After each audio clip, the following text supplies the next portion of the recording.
So what you're saying is you would not choose I would death not by not ball-eating cannibal.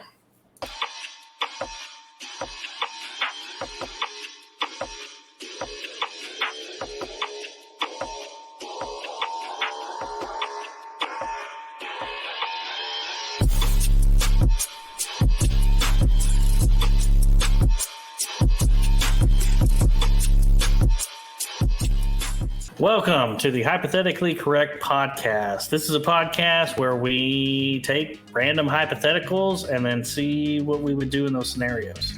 It's a game of what ifs. It is a game of what ifs. It's just like life. It is like life. You just roll the dice and hope you come out on top. Roll dice, just no snake eyes. Just no snake eyes. Well, that's what I keep coming up. I don't know about you, but I maybe it's just a single snake eye for you all the time. Arr. I'm Rye. He's Ty. All right. So first up, Tyler, would you rather lose a hand or a foot?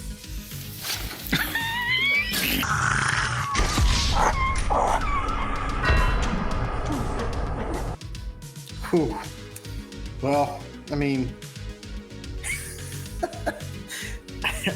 I think they can regrow them, right? You got. I mean, yeah, I could go. I mean, I don't know, but I think I could get to Taiwan somehow. Don't they do a bunch of legal shit down there where you can stuff that's not approved in the States? Maybe you can get around the FDA. You got the approvals. You got the cash to be able to afford that.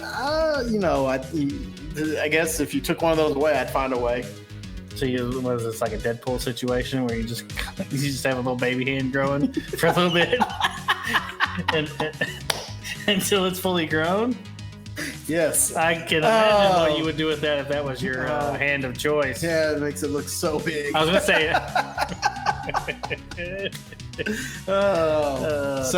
man, I don't know, man. A hand or a foot? I don't know. I think in this instance, I'm choosing foot. Yeah, I think that's where I would go to because, you can't get that dexterity back.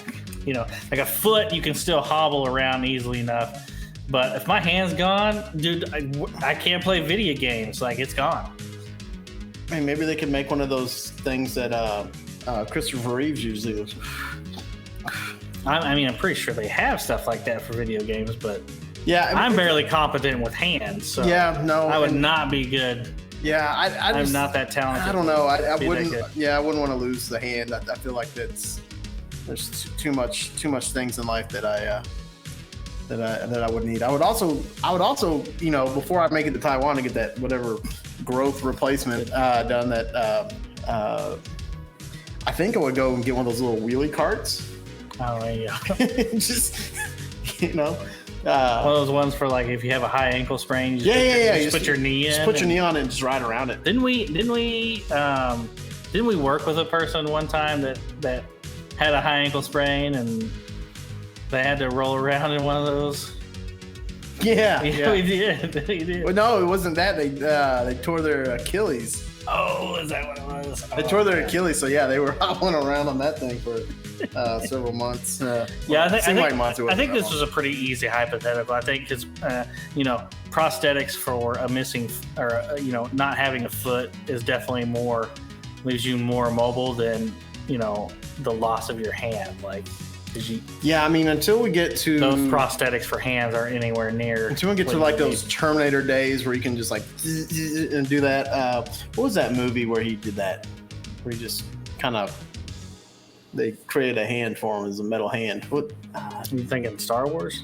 Yeah, Star Wars. Yes, yeah. Darth Vader. Get that shit going. Yeah. So yeah, that was a pretty easy hypothetical. Foot all day. Yeah. And then I think I'd rather have higher up. But that way I could have a peg leg. Well, no, I'm taking foot and be like, everybody would be like, what happened? I'm like, well, I told him I was gonna put my foot in his ass, and I did. Got stuck. It got stuck. I didn't realize that butt was that tight. I was like, ooh. Oh man. Well, ouch. And don't get me angry because I'm gonna lose another foot. So.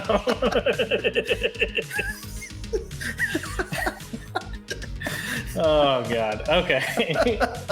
All right, let's move on to the next one before we get canceled already. All right. This first episode.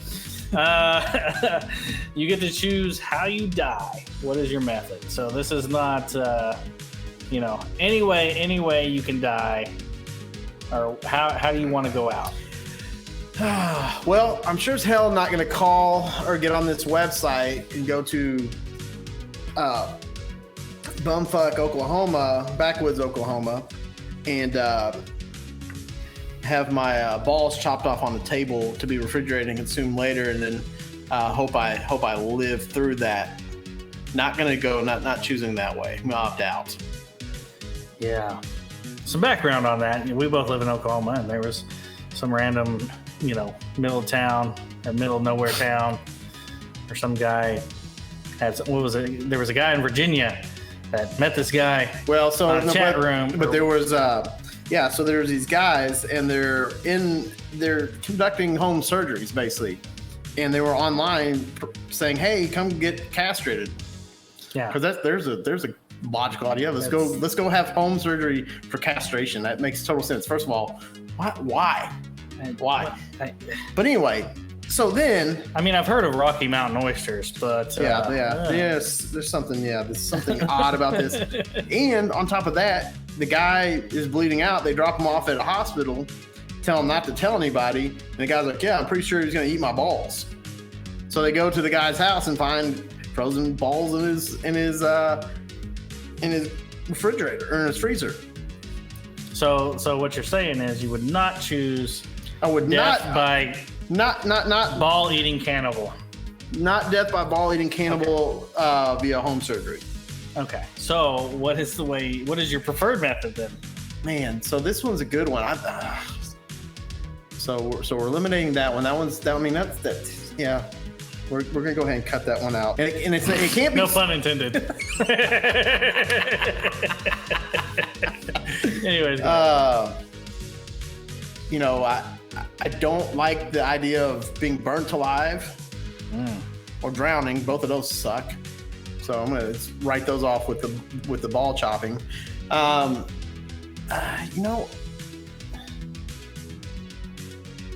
Send me to the freaking vacuum of space. Let's test those theories. Okay. And we'll as another reference to Star Wars, I'll see if I'm a damn Jedi in that instance and see if I can channel my inner Leia and back to the ship. Oh God. Yeah, let me die in the vacuum of space. Let's see if their theories are correct. I'm calling bullshit. It's probably just black air up there. Black air. You know what I mean? It's like it's probably all our freaking C2 emissions and shit. Black air. Okay. Flat Earth and black air. All right. I guess eventually I could just walk to the end of the Earth and just fall off into the black air space or whatever. Exactly. Hell, I don't know. Okay. Vacuum of space. That's a good one. I like that one. Because if it's true, it wouldn't be that long. I'm closer to God. He'd probably push me back down to fucking Earth and go, "Man, you're in the wrong spot. You need to go to hell." Man, I have a hard time thinking of one now. At the vacuum of space, that's a damn good one. That's a way to go out for sure. Being from Oklahoma, I always default to tornado, but I feel like that wouldn't be a very, very good way to go out. You're gonna get sliced up or picked up. As long as I was picked up and thrown a far distance, I think I'd be okay. What literally would be going through your damn mind as you're literally flying through the air going, "Well, goddamn, this is how I'm going now." You're just flying through air and you're just trying to process thoughts and everything. You're seeing everything you seen to finally you prove what Twister was trying to prove years ago in the movie, like what the hell's inside of a tornado. And you're like, "Damn, I know. I want to tell somebody." Oh shit! And by the time you realize that you're hitting the ground and splintering and fracturing every bone in your body and bleeding out pretty damn quick. I think I would be thinking it's awful windy.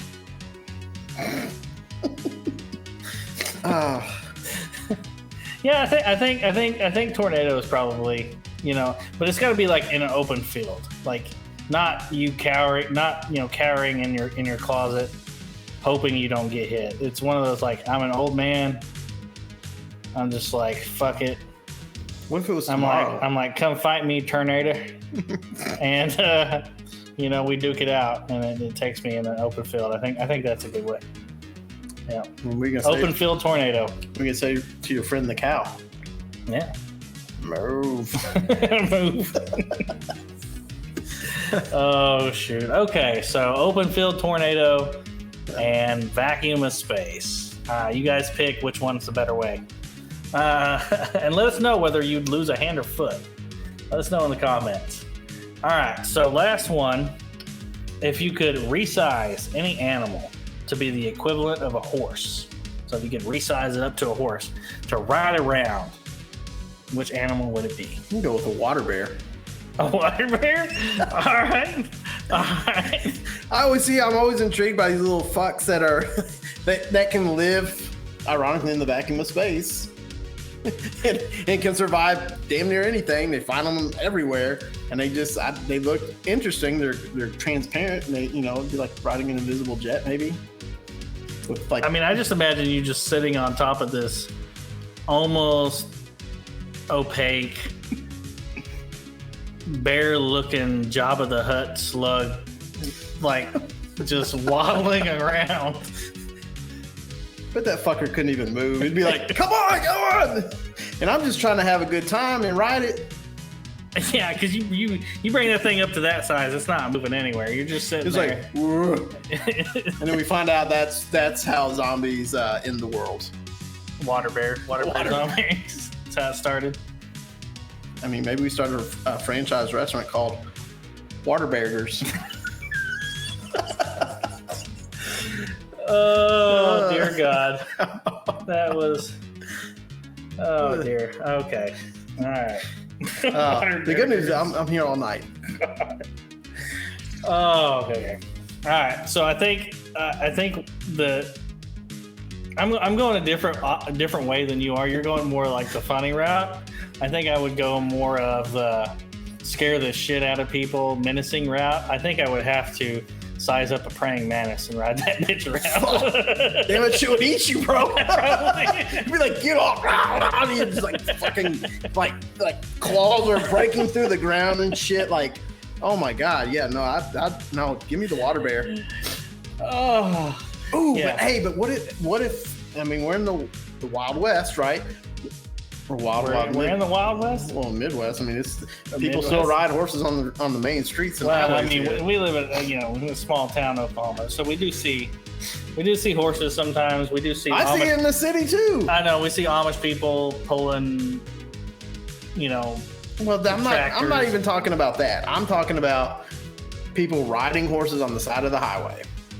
And it's just them just giddy up having a good old time because they can have horses as pets in their backyard. It's the damnedest thing. But anyway, what if in the center of downtown, our small town, you got the buildings on each side, and then it's me on my water bear, and you on the other side on your praying mantis. Who wins that? Praying mantis all day. I don't know. We don't know what the water bear. It eats everything, and it can live through everything. You might find that the praying mantis is stabbing this thing. It's like, dude. But what if the praying mantis is a female and it seduces the water bear and then eats it afterwards? That's what they do. But what if they successfully mate? Oh dear God. What the fuck would that be? A praying mantis you can't see? A praying bear. It's like invisible fucking praying mantis. What's this new species? It's a praying bear. It's docile in the wild. Just don't approach it. It'll fuck you up. Could you imagine that thing just like, and it's like these crazy mandibles over here, like, oh my God. I picture that. I'm picturing like. That's terrifying. Yeah. Water bear and a praying mantis. I think we couldn't have come up with something more random or complete polar. No, yeah.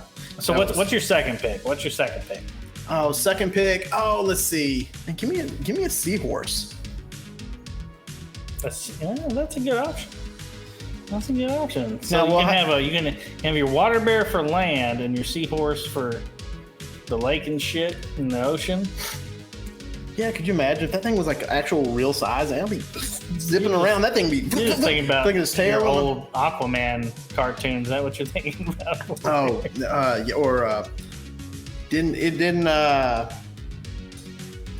the King Trident from Little Mermaid? He rode around in a horse-drawn or seahorse-drawn carriage? Yeah. I haven't seen that movie. I'm pretty sure that's. But anyway, you got little girls, so like. Well, and it makes sense, but I think a seahorse would be cool. I think it would have to be on land though, because I want to see that little thing just like a pogo stick, like bounce around, like whoa. That's a good option. I think I would have to go. Second choice, I think, would be an armadillo.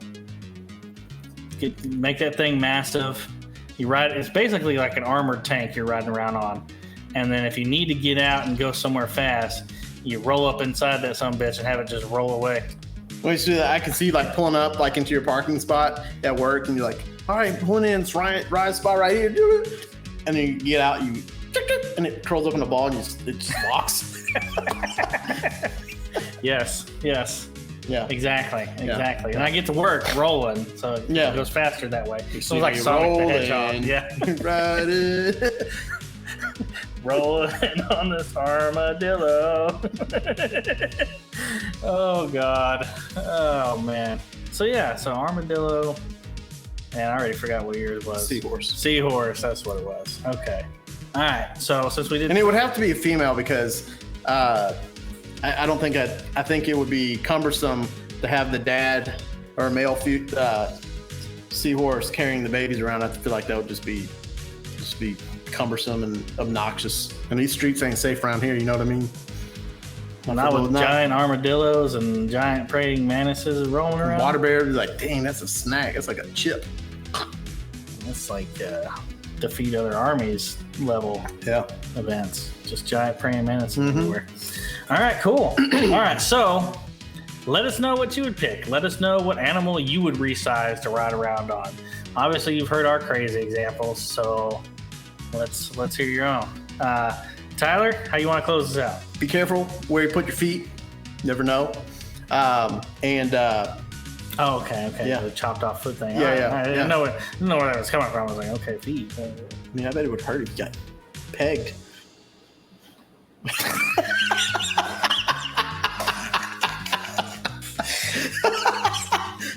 Hit pegged. And then, dear God. Okay. And then we have your praying mantis. Man, it's just wow. Lots of it's a lot of interesting dynamic going on today. So let us know what you think for sure. Are we hypothetically correct or are we hypothetically wrong? I think hypothetically incorrect. Yeah. Hypothetically correct or incorrect? Yeah, hypothetically correct or incorrect. We're both probably. And vote. Who is more hypothetically correct? Me or him? I mean, this guy came up with water bears, so water bear. I feel like he's definitely hypothetically incorrect.